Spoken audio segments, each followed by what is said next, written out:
Seperti yang kita tahu, saat ini kita sudah memasuki era new normal sehingga masyarakat sudah kembali beraktivitas seperti biasa. Namun bukan berarti COVID-19 sudah berakhir. Oleh karena itu kita tetap harus waspada terhadap protokol kesehatan terutama di tempat-tempat umum. Seperti apa? Kita akan bahas bersama dengan Dinas Kesehatan Kabupaten Malang dalam program Healthy Lifestyle. Let's be happy and healthy people.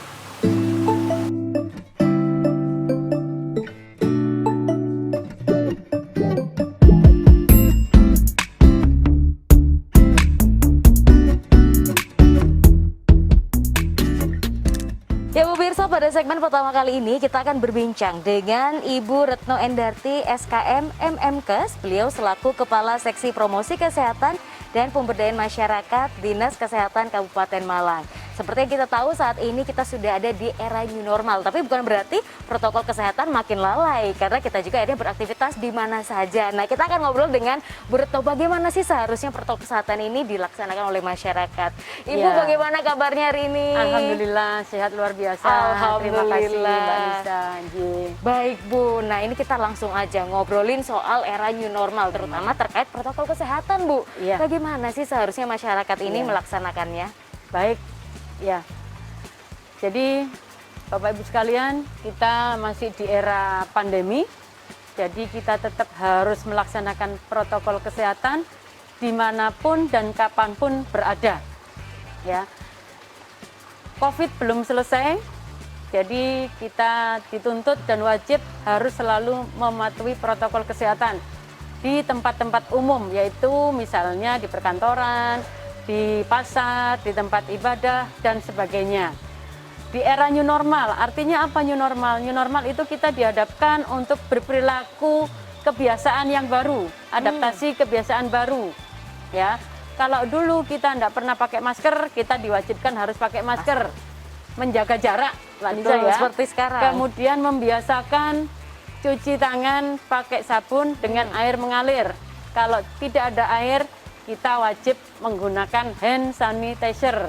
Begitu. Ya, begitu itu arti dari adaptasi kebiasaan baru atau lebih terkenalnya dengan new normal, Mbak Nisa. Jadi dituntut itu tadi, begitu, ya. Nah, sebenarnya Bu, protokol kesehatan ini apakah di semua tempat sama atau ada treatment khusus sebenarnya? Ya.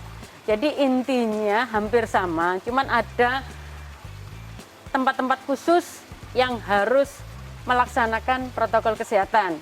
Misalnya bagi pengelola itu bagaimana, bagi pekerjanya bagaimana, bagi pengunjungnya bagaimana. Jadi itu secara umum mungkin yang 3M menerapkan protokol kesehatan itu tadi, tapi ada hal-hal khusus, misalnya di area perkantoran, Mbak Nisa, ya. Jadi pihak kantor wajib menyediakan sarana untuk protokol kesehatan. Salah satunya adalah tempat cuci tangan, termasuk sabunnya dan tisu ataupun lap bersih. Setelah cuci tangan pakai sabun, tangan dikeringkan kembali dengan tisu dan jangan lupa disediakan tempat sampah untuk membuang tisu. Begitu. Kemudian dipasang himbauan-himbauan untuk selalu protokol kesehatan dan tidak lupa secara berkala pihak pengelola ataupun sarana yang di kantor itu melakukan desinfektan di ruangan-ruangan. Itu bagi pengelolanya, termasuk cek suhunya. Disediakan alat untuk cek suhu, baik itu yang standing itu ataupun dengan termogan. Itu berlaku di instansi pemerintah maupun swasta. Dan jangan lupa disediakan tempat observasi, Mbak Nisa. Artinya kalau orang cek suhu didapat 37,3 derajat Celcius, itu harus diistirahatkan dulu selama 5 menit. Mungkin bisa juga itu dari pengaruh perjalanan, habis panas-panasan. Jadi dicek suhu masih tinggi. Nah, setelah 5 menit istirahat, kita cek lagi, pastikan di bawah 37,3 derajat Celcius baru boleh masuk. Jadi dipastikan yang masuk kantor itu adalah karyawan, pengelola, dan semua warga kantor itu yang betul-betul sehat. Nah, itu. Kemudian bagi pekerjanya atau yang bekerja di situ, tetap protokol kesehatan seperti tadi, ditambah dia harus menggunakan alat-alat pribadi sendiri-sendiri. Misalnya tempat makan, alat tulis itu juga harus tidak bergantian. Nah, itu meminimalisir supaya tidak terjadi penularan di area kantor. Perkantoran, Iya, baik. begitu. Sekarang kalau berbicara tentang transportasi umum Bu Ya. atau di lalu lintas ini Betul bagaimana? sekali Mbak Nisa. Tempo hari kami juga sudah bekerjasama dengan Disub Kabupaten Malang juga. Beliau, Disub itu mensosialisasikan protokol kesehatan kepada seluruh driver ataupun seluruh ini ya yang berhubungan dengan transportasi, driver maupun awak angkutan itu. Nah, diharapkan yang bekerja di sektor perhubungan itu yang betul-betul sehat juga. Kemudian dari pengguna, berarti kita kadang-kadang kan juga menggunakan transportasi umum, itu juga harus tahu bagaimana kita kalau naik angkutan umum, termasuk bangku ataupun tempat duduknya itu di set atau dibuat sedemikian rupa sehingga penumpang itu tidak berjejer, jadi tetap jaga jarak itu ada. Itu dari pemilik kendaraan, harusnya mungkin ada tempat duduk yang disilang, ya. Kemudian di dalam itu disediakan tempat atau hand sanitizer, Mbak Nisa. Jadi kalau ada orang yang lupa, dia bisa pakai hand sanitizer dari angkutan. Kemudian yang ojek online itu kan banyak sekarang, jasa-jasa online itu sangat membantu juga, Mbak Nisa. Tapi tetap kita harus melakukan protokol kesehatan. Artinya baik itu yang drivernya maupun penumpangnya. Penumpang akan terlindungi kalau dia menggunakan helm sendiri. Tapi kalau terpaksa harus menggunakan helm dari ojeknya itu, pihak ojek setelah dipakai penumpang satu, didesinfektan dulu, disemprot desinfektan, baru nanti bisa digunakan untuk penumpang berikutnya. Nah, itu yang transportasi, termasuk di bis, di kereta, ataupun di pesawat itu dari maskapainya sudah ada protokol-protokol khusus, bisa menggunakan antigen ataupun bahkan juga PCR kalau menggunakan jasa transportasi yang pesawat maupun kereta api yang jarak jauh. Begitu. Baik, Bu. Dan tentunya akan ada treatment yang berbeda untuk tempat-tempat yang berbeda, Bu. Terakhir, bagaimana, apakah ada saran bagi masyarakat untuk memutus mata rantai COVID-19 ini, Bu? Iya. Jadi Bapak Ibu sekalian, kita harus tetap waspada karena kita masih di era pandemi. Kalau bukan kita yang memulai, kita tidak akan bisa mencegah COVID ini. Jadi COVID masih ada. Jadi yang harus melindungi diri kita adalah diri kita sendiri, yaitu dengan protokol kesehatan. Ada yang 3M, ada yang 5M, dan sebagainya. Dan jangan lupa vaksin. Vaksin. Jadi saya ulangi lagi bahwa masker atau protokol kesehatan dan vaksin itu adalah usaha kita, usaha pemerintah dalam upaya untuk mencegah tertularnya ataupun timbulnya kasus COVID khususnya di Kabupaten Malang. Dengan vaksin dan prokes, insya Allah COVID akan bisa kita hindari, begitu. Amin, amin ya robbal alamin. Semoga himbauan dari pemerintah ini juga mengena, Bu, ke masyarakat, bisa langsung praktek tentunya. Jadi masyarakat diharapkan patuh dengan instruksi atau himbauan dari pemerintah, protokol kesehatan, dan segera vaksin. Baik. Terima kasih banyak Bu Retno sudah berkenan untuk sharing hari ini. Sehat selalu, Bu. Dan semoga kita bisa jumpa lagi di lain kesempatan. Terima kasih. Selalu sehat, Mbak Nisa ya. Selalu sehat. Amin. Baiklah pemirsa, kita akan melanjutkan tapi di segmen berikutnya. Jangan kemana-mana, tetap di program Healthy Lifestyle.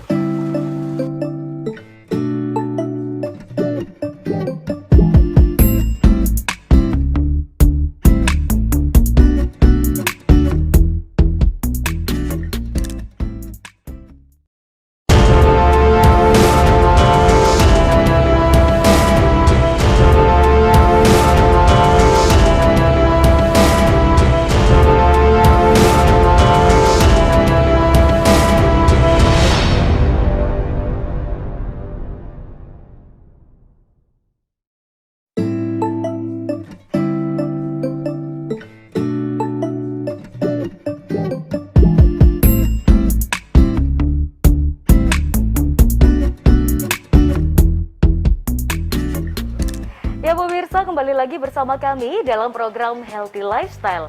Nah, pada tema kali ini kita akan membahas terkait protokol kesehatan yang diimplementasikan dalam era new normal.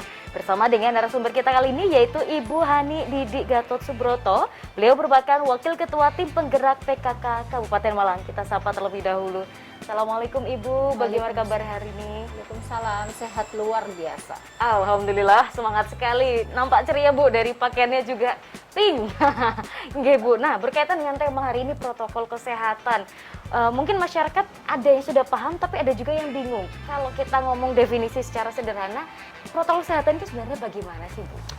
Baik, karena kita berada di musim pandemi, memang ada istilah baru yang mungkin masyarakat tidak banyak mengetahui. Apa itu protokol kesehatan? Protokol kesehatan adalah ketentuan-ketentuan yang memang harus dilaksanakan karena ini musim pandemi. Seperti itu sederhananya. Sederhananya, baik. Nah, kemudian di mana saja sebenarnya kita harus melakukan protokol kesehatan ini? Apakah hanya ketika di luar rumah atau ketika di rumah pun juga harus dilakukan, Bu? Jangan lupa bahwa lingkungan terkecil kita adalah keluarga. Maka protokol kesehatan ini dimulai dari lingkungan terkecil, yaitu keluarga. Seperti apa protokol kesehatan di keluarga? Yang pertama, rumah harus dibiasakan dibuatkan tempat cuci tangan di luar rumah. Artinya sebelum memasuki rumah, maka kita harus melakukan satu protap tambahan, yaitu cuci tangan di luar rumah. Kemudian yang kedua, tidak berinteraksi dengan anggota keluarga sebelum melepaskan semua pakaian dan lain-lain yang dipergunakan di luar rumah. Kemudian yang kedua, selain di rumah kita masuk kepada komunitas yang lain, yaitu yang pertama tempat kerja kita. Jadi tempat kantor kita dan lain-lain ini juga sama, harus menerapkan satu, menyediakan tempat cuci tangan di luar kantor. Kemudian di dalamnya tidak boleh terlalu banyak interaksi atau penghuninya. Maka ada istilah work from home dan work from office, WFH dan WFO. Artinya di dalam kantor hanya boleh terisi 50% dari seluruh penghuni yang ada. Sisanya adalah by online. Kemudian di tempat restoran, misalkan tempat makan. Ini ada dua, kalau levelnya masih belum memungkinkan berarti ada dine in dan ada yang dibawa pulang, take away. Nah, kemudian di tempat hiburan juga sementara harus off dulu karena di sini potensi untuk penularan COVID-19. Kemudian untuk sekolah, nah di sini adalah tempat yang cukup rentan karena di dalamnya berisi anak-anak kita. Sekolah, kalau levelnya memang belum memungkinkan, pemerintah menetapkan bahwa harus melalui online, tidak boleh ada tatap muka.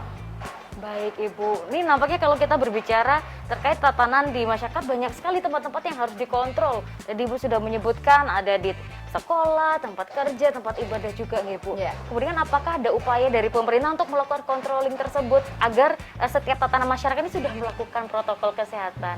Betul, jadi untuk kontrol terkait upaya-upaya penanggulangan COVID yang sudah dilakukan masyarakat, pemerintah bekerjasama dengan Satgas COVID yang ada di tingkat desa, kecamatan, dan kabupaten melakukan monitoring. Monitoringnya adalah dengan menerapkan justisi, operasi justisi. Jadi mengontrol bagaimana jam operasional, apakah prokesnya sudah diterapkan apa belum, dan apabila belum, maka di sini Satgas punya kewajiban untuk mengedukasi pengelola tempat yang saya maksud tadi sehingga dia mampu menerapkan prokes seperti yang diharapkan oleh pemerintah. Baik, kemudian apakah dari setiap tempat itu ada hal khusus yang harus ditaati? Misalnya kalau di restoran Ibu sempat menyampaikan harus ada tempat cuci tangan. Nah, kalau berkaitan dengan misalnya tempat ibadah, seperti itu apakah juga sama Ya. Ibu? Yang tersulit memang adalah tempat ibadah. Kenapa? Karena tempat ibadah ini berkaitan dengan keyakinan yang dimiliki oleh seseorang dan masing-masing kelompok. Satgas COVID yang ada di tingkat desa dan lainnya memang harus betul-betul melakukan edukasi yang luar biasa, pendekatan emosional yang bagus terhadap tokoh-tokoh agama dan masyarakatnya. Karena di sini perlakuannya sama. Di dalamnya harus satu, prokesnya cuci tangan, masuk juga harus pakai masker, ada jaga jarak.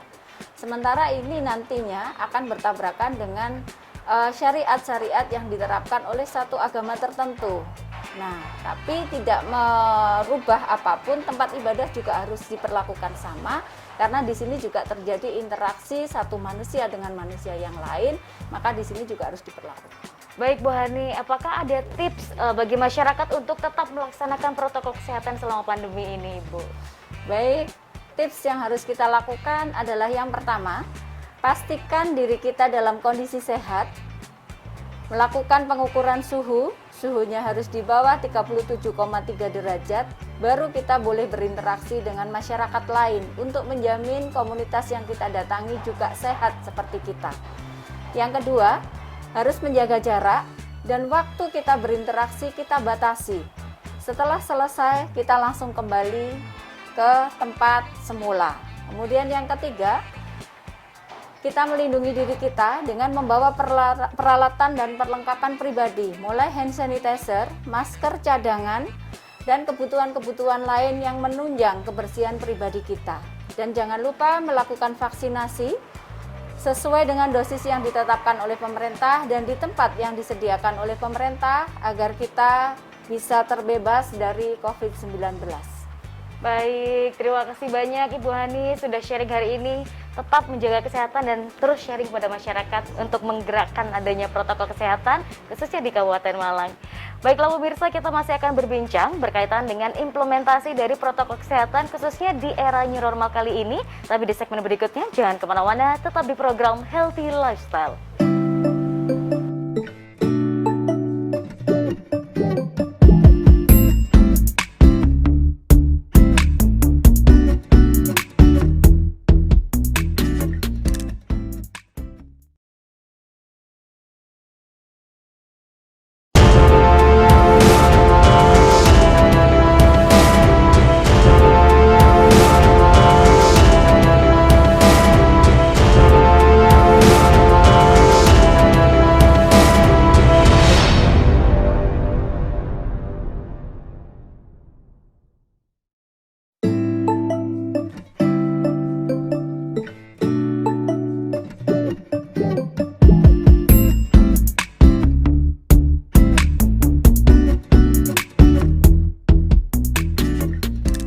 Ya pemirsa, kembali lagi bersama kami dalam program Healthy Lifestyle. Pada segmen kali ini kita akan berbincang dengan seorang influencer.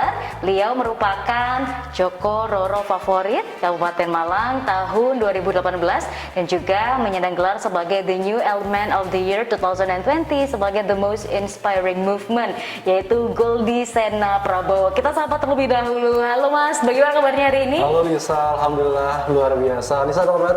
Alhamdulillah sehat juga. Wah luar biasa nih. Pas sekali dengan gerakan dari Dinas Kesehatan Kabupaten Malang. Saat ini juga Mas Goldie pernah menjabat sebagai Joko Roro Favorit tahun 2018.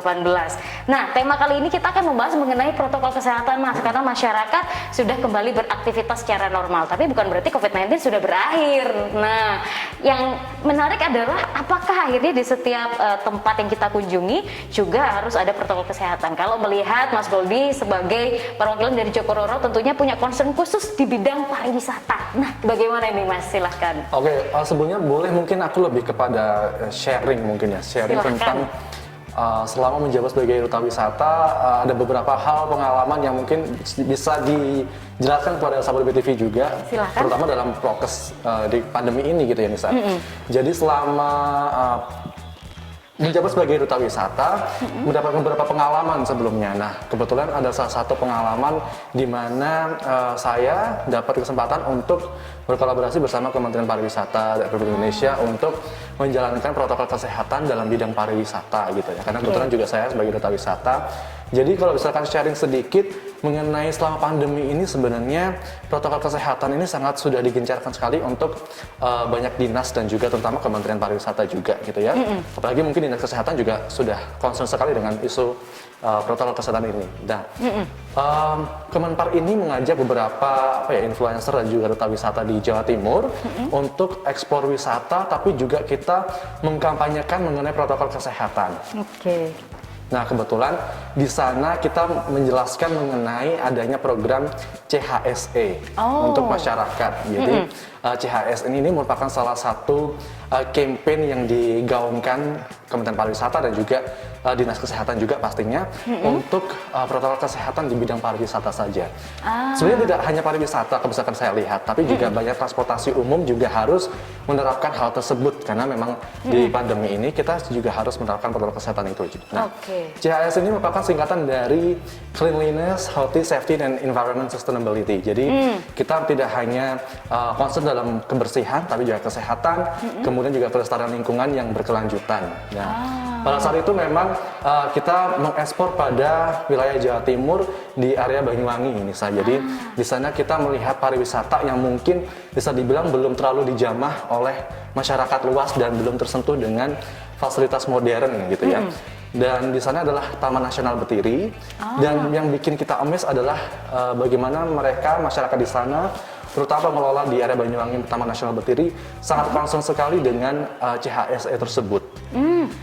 Terutama juga didukung oleh dinas terkait gitu ya. Nah, hal-hal itu yang mungkin saat ini juga saya lihat Kabupaten Malang pun juga cukup concern juga dalam protokol kesehatan. Nah, terutama juga pariwisata di Kabupaten Malang juga sudah sangat menerapkan, apalagi juga kemarin ada Bapak Menteri Pariwisata juga ada hadir melihat meninjau langsung tentang protokol kesehatan yang dijalankan oleh pariwisata di Kabupaten Malang seperti apa. Kemudian ada yang ada di Turen, kemudian di Pujon Kidul dan lain-lain.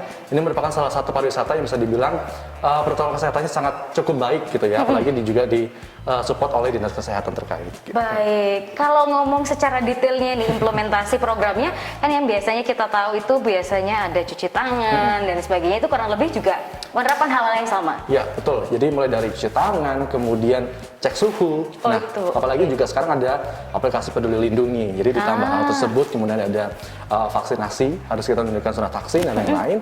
Kemudian juga masyarakat harus tidak hanya dalam bidang kesehatan, tapi juga keamanan. Kemudian environment sustainability-nya juga harus diperhatikan juga. Gitu. Oke, baik. Tadi sempat disebutkan yaitu namanya CHSE. Ini apakah suatu hal yang harus didaftarkan oleh pemilik apa ya kalau kita nyebutnya tempat pariwisata untuk mendapatkan sertifikasi ini, atau ini memang langsung disebarluaskan oleh pemerintah melalui duta wisata ataupun influencer yang ada? Sebenarnya CHSE ini merupakan salah satu campaign yang sudah digaungkan oleh Kementerian Pariwisata dan juga Dinas Kesehatan.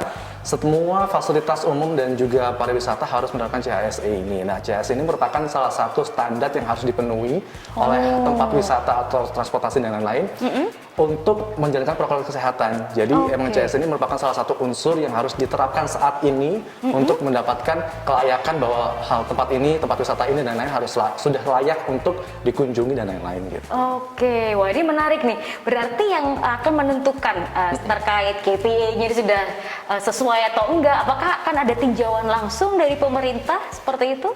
Setahu saya sejauh ini memang hal tersebut sudah dilakukan oleh kementerian juga dinas terkait untuk penerapan CHSE ini di tempat wisata masing-masing gitu. Memang itu kan memang sebuah keharusan ya untuk saat ini menerapkan protokol kesehatan di era pandemi saat ini. Oke, baik. Nah, sekarang kita ngelihat bagaimana respon masyarakat ketika diterapkan adanya protokol kesehatan khususnya CHSE ini, gimana nih responnya dari masyarakat untuk saat ini? Responnya sangat luar biasa, apalagi kan ini merupakan salah satu angin segar bahwa pariwisata dan juga wilayah terkait ini hidup kembali. Jadi kan kemarin sempat mati suri gitu ya. Jadi dengan adanya CHSE ini merupakan angin segar bahwa pariwisata dan juga tempat transportasi umum sudah dibuka kembali, namun tidak melupakan protokol kesehatan tersebut gitu. Jadi memang respon masyarakat sangat luar biasa untuk mendukung protokol kesehatan dari pemerintah juga. Baik, terakhir pesan singkat untuk masyarakat untuk terus menerapkan protokol kesehatan, silahkan. Pesannya harus dipatuhi apa yang sudah diterapkan dan juga sudah ditentukan oleh pemerintah juga. Terutama kita harus cek dengan kesehatan masing-masing, cuci tangan, jaga jarak dan lain-lain. Karena dari kita sendiri yang harus patuh dan juga aware dengan kesehatan masing-masing, baru kita melindungi orang lain. Wah, luar biasa. Quotes of the days dari Goldi Seda Prabowo. Terima kasih banyak Mas sudah sharing hari ini. Sehat selalu dan terus semangat untuk mengkampanyekan protokol kesehatan. Siap. Baik, pemirsa, tak terasa 30 menit sudah kita berbincang hari ini dengan tema protokol kesehatan di era new normal. Semoga bisa diimplementasikan juga oleh kita semua sebagai masyarakat untuk melindungi diri kita. Karena siapa lagi kalau bukan diri kita. Saya Khairunisa beserta seluruh kru yang bertugas mau pamit undur diri. Terima kasih atas kebersamaan Anda dan sampai jumpa.